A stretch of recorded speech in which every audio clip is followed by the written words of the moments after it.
हिंदुस्तान में रहना है तो जय श्री राम कहना है।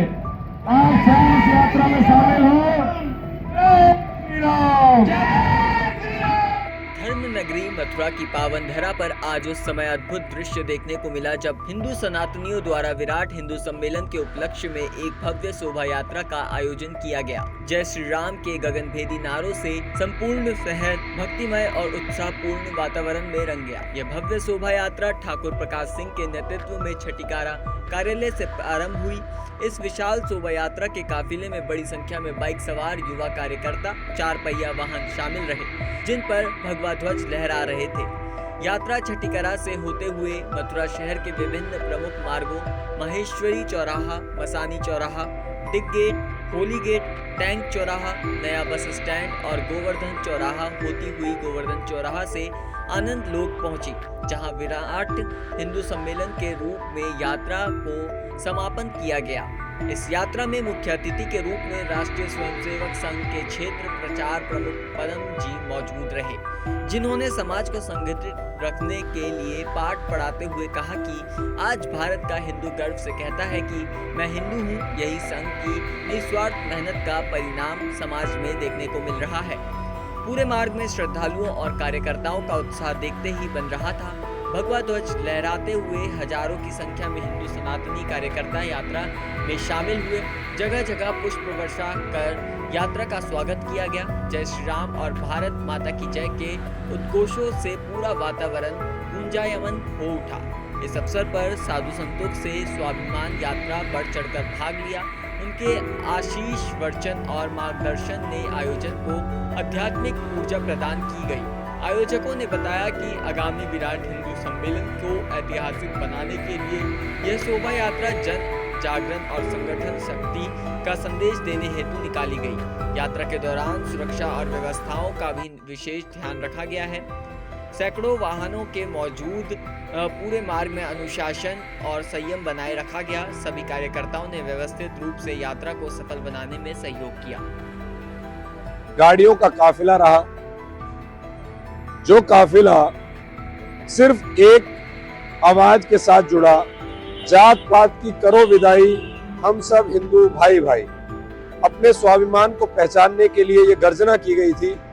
इस गर्जना के माध्यम से सभी संगठित हिंदुओं ने एक सुर में संकल्प लिया कि हम सब हिंदू अपने सनातन धर्म की धर्म ध्वजा को निरंतर फहराने के लिए संकल्पबद्ध हैं और समाज को जोड़ने का प्रयास करेंगे। समाज को किसी भी प्रकार से तोड़ने वाले लोगों का हम निश्चित तौर पे विरोध करेंगे और किसी भी प्रकार से इस समाज का विघटन नहीं होने देंगे। सभी एकजुट होकर जाति पातियों को भूलकर हम सब इस समाज का सृजन करेंगे, यह संकल्प लिया गया। देखिए, यूजीसी एक अलग विषय है, इसका इस धर्म से कोई नाता नहीं है। यूजीसी लागू किया गया सरकार के द्वारा। सरकार किसी भी सिस्टम को लागू करने का प्रयास कर सकती है, लेकिन सत्ता जोड़ने का काम नहीं करती, सत्ता तोड़ने का काम करती है। और इस सत्ता को मुंह तोड़ जवाब देने का काम सिर्फ संगठित हिंदू समाज ही कर सकता है। और इस समाज ने संगठित होकर हुंकार भरी है कि किसी भी प्रकार का काला कानून, चाहे जो भी कानून हो, जो समाज को तोड़ने का काम किया जाएगा, उस किसी भी कानून को समाज बर्दाश्त नहीं करेगा और समाज संगठित होकर ऐसे कानूनों का विरोध करेगा। और निश्चित तौर पे सुप्रीम कोर्ट ने जो शरण दी है, जो सुप्रीम कोर्ट ने रोक लगाई है, उससे हमें पूर्ण विश्वास है कि ऐसा कोई कानून लागू नहीं होगा इस देश में जिससे समाज को तोड़ने का काम किया जाए।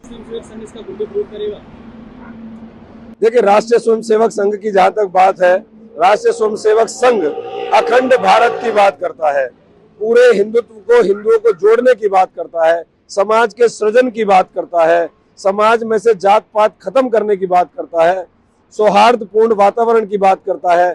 समाज में किसी भी प्रकार का कोई काला कानून यदि आएगा तो निश्चित तौर पे संघ इसमें कहीं दूर दूर तक सहभागी नजर नहीं आएगा, बल्कि ऐसे कानूनों का विरोध करता हुआ नजर आएगा। क्या कहना चाहेंगे आप देशवासियों को? मेरा सिर्फ एक ही कहना है कि सबसे पहले संगठित हिंदू संगठित समाज, बिना जात पात का समाज, हिंदुत्व का समाज और भारत के भगवा ध्वज को निरंतर लहराने का समाज जिस दिन हम सृजन कर लेंगे, निश्चित तौर पे किसी भी आतताई की हिम्मत हिमाकत नहीं होगी। कोई भी सरकार गलत डिसीजन लेने से पहले 100 बार सोचेगी कि समाज को तोड़ने के लिए यदि हम कोई काम करेंगे तो समाज एकजुट है और इसका पुरजोर विरोध करेगा और सरकार को बैकफुट पे जाना पड़ेगा। ऐसा मेरा सिर्फ कहना है कि समाज सिर्फ और सिर्फ संगठित हो, एकजुट हो और किसी भी गलत कानून का हम मिलकर विरोध करेंगे और विरोध के माध्यम से हम ये तय करेंगे कि समाज हित में जो होगा वही कानून लागू किया जाना चाहिए।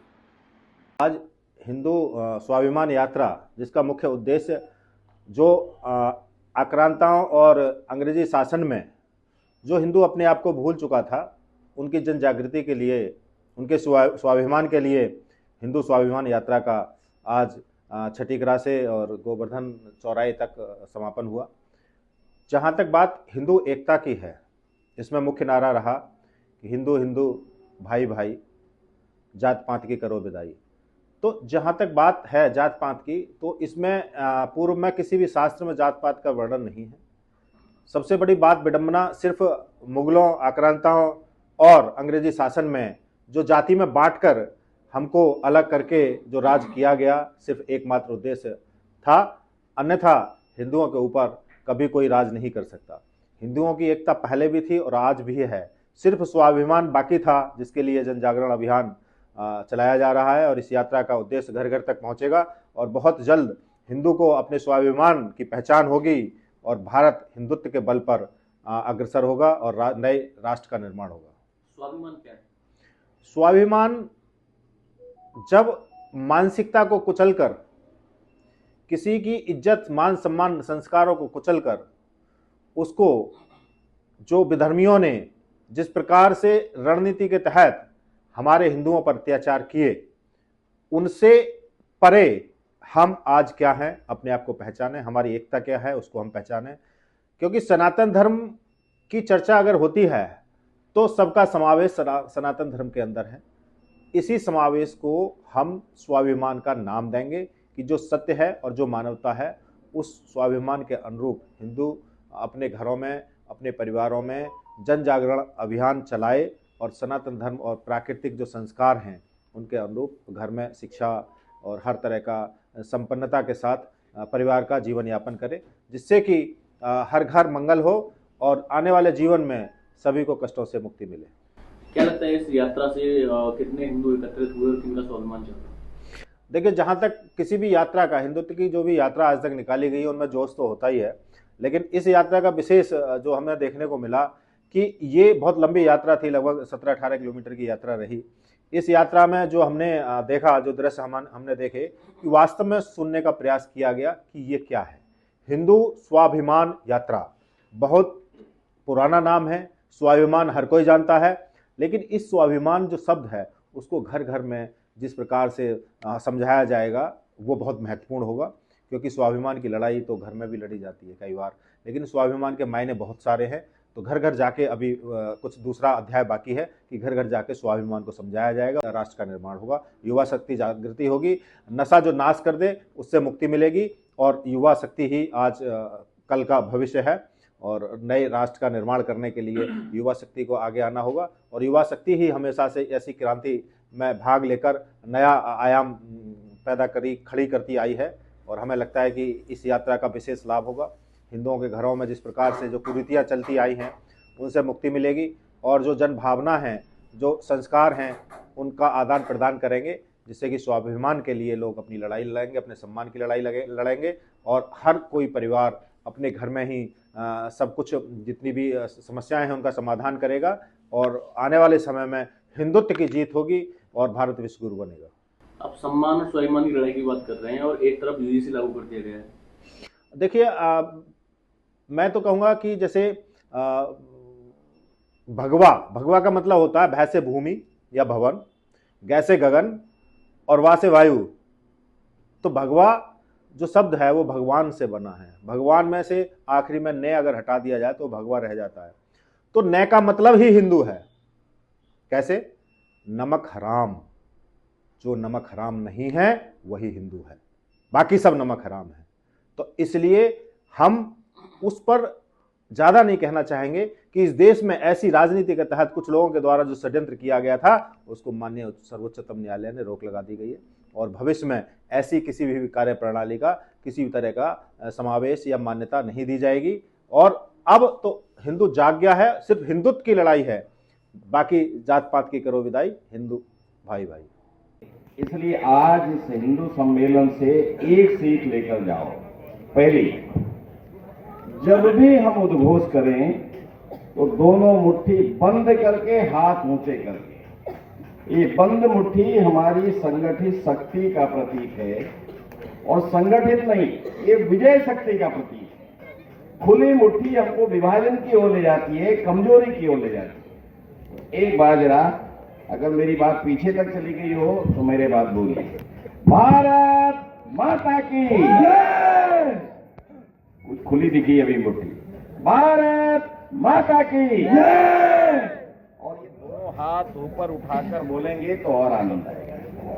आज इस पावन दिवस पर स्थान भी उत्तम है, दिन भी उत्तम है और मंच अत्यधिक सर्वश्रेष्ठ है, जहां पूज्य बाबा बलराम दास जी, जिनका एक एक क्षण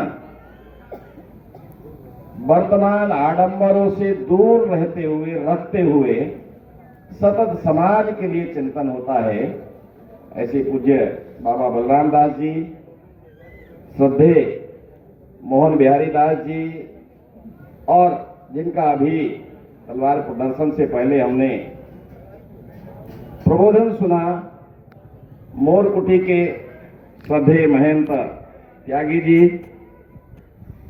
अन्य संत चरण, इस कार्यक्रम के अध्यक्ष जी, श्रद्धेय जिसको हमने अभी तलवार देखकर हमको झांसी की रानी तो याद आई गई होगी, अपनी बेटियों को, बहनों को झांसी की रानी बनाना, और आपने देखा होगा वो तलवार अपने भारतीय परिधान को पहनकर अपनी पहचान के साथ, जब हम दूसरों को देखकर चलना सीखते हैं तब हम गड्ढे में गिरते हैं। इसलिए मंच पर उपस्थित दोनों मातृशक्ति, मेरे सामने उपस्थित, आनंद हो रहा है बड़ी संख्या में इस आनंद लोक में, श्रद्धेय मातृशक्ति, सभी इस मथुरा शहर और इस बस्ती के सनातन प्रेमी, धर्म प्रेमी हिंदू बंधुओं,